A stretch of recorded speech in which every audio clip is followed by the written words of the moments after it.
Greetings everybody and welcome to Madrid Ball. I hope you all are safe and sound. Real Madrid have dropped points right at the stroke of international break and we failed to make the most of the slip-ups of the title contender Sevilla. We had a chance to have a 6-point lead at the top of the table, but we could only salvage 1 point coming from behind. We again had an exhilarating end to the match, and credit to the players who never gave up. They were close to getting the third, they got the blood rushing in our head. However, we must avoid getting into these sticky situations repeatedly, and if you'd asked my thoughts on how we have played throughout the course of the month, I would say that I am a bit concerned, Madridistas. I see a few things that I don't like. I would be discussing all of that towards the second half of the video. We'll talk about a few noticeable changes we have seen in Real Madrid's gameplay in the month of January. These are some things that you may not like to hear, and if we praise our players for all the right things they do, it's also our obligation to speak about the aspects that need improvement, and thus in this video, we will be doing a critical analysis of our favorite team. We'll also talk about the important happenings of the game, and without further ado, let's get started. And firstly, having a look at the lineup, there was Courtois in goal. In the back four, we had Alaba, Militao, Mendy, and Lucas Vazquez. In the midfield, we had Casemiro, Kroos, and Modric. And in attack, we had Benzema, Vinicius, and Eden Hazard. And before doing the analysis, let's quickly do the shout out. Mr. Mourinho was the only one to predict a 2-2 draw, and I congratulate you for getting the scoreline correct. And sharing some thoughts on the starting 11, we all had anticipated that Eden Hazard would get a start in the game.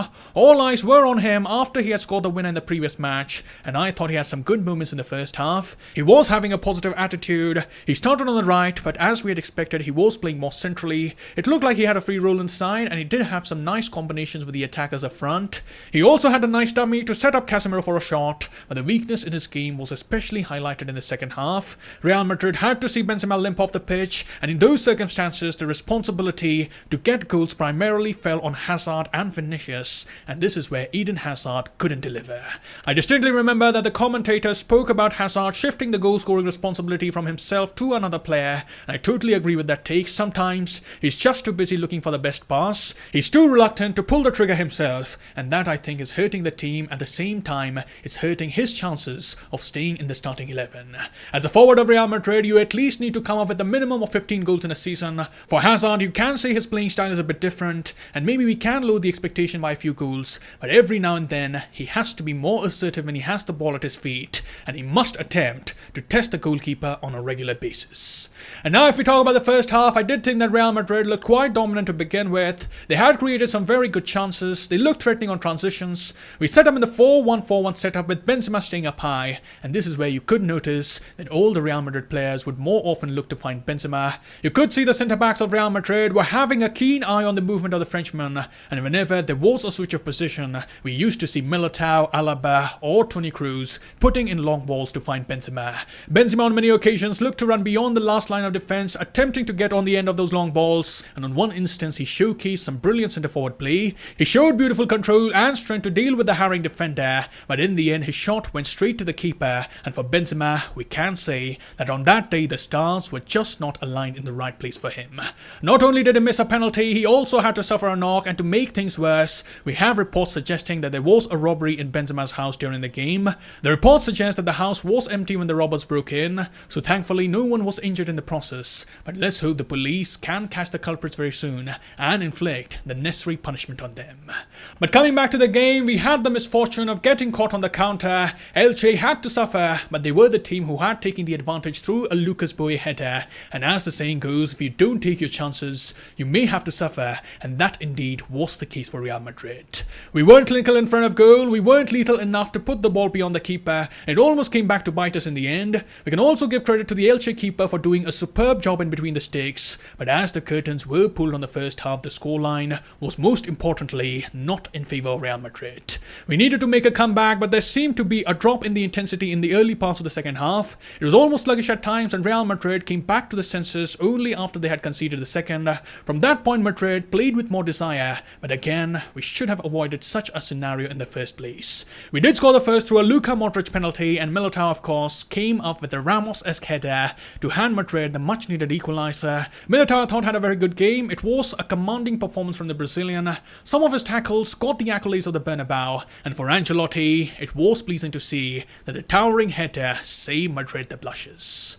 So those were the happenings of the game, but importantly, we have to talk about the kind of football we have played this month. And I have to say, Madridistas, that I am a bit disappointed with the quality of football that we have showcased. I was expecting Madrid to do better. I would have liked Madrid to put in some dominant displays, making a statement. And of course, we got some good results. We won the Super Cup, but it just feels like there has been a drop-off in every aspect of our game.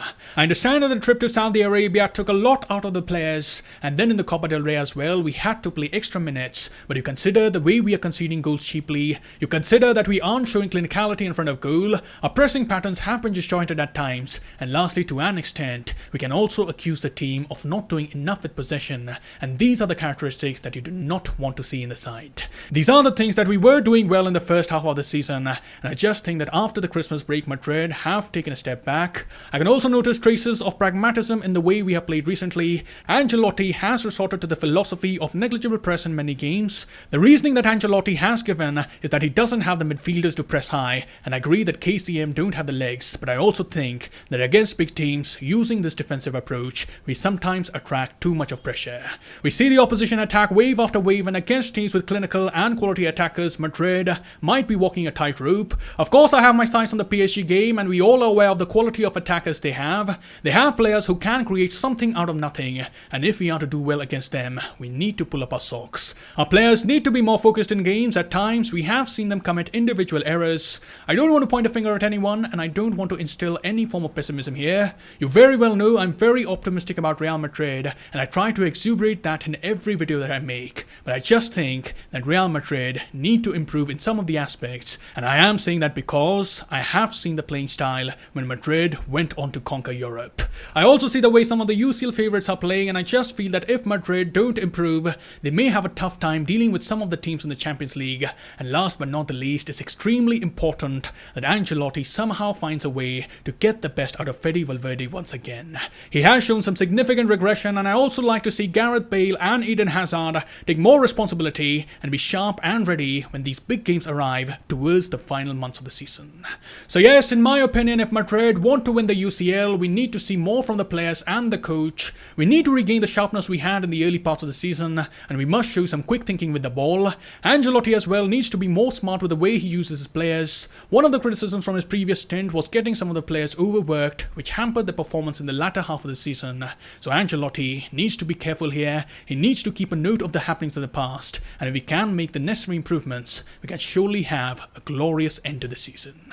So those were my thoughts from the game, and let's conclude this video by hearing the thoughts of Carlo Ancelotti. The coach assessed the happenings of the game. As he said, it seemed like a lost game. The first half was a bit of a mess. We missed the penalty and also had a lot of chances. We could have scored had we been more clinical. We conceded the first goal and then the second. The reaction was very good and we didn't give up. It's a very good sign for the team that we didn't lose the game. However, we must not make the games more difficult for ourselves by being more solid, because we conceded 2 goals when we could have been more aggressive in duels.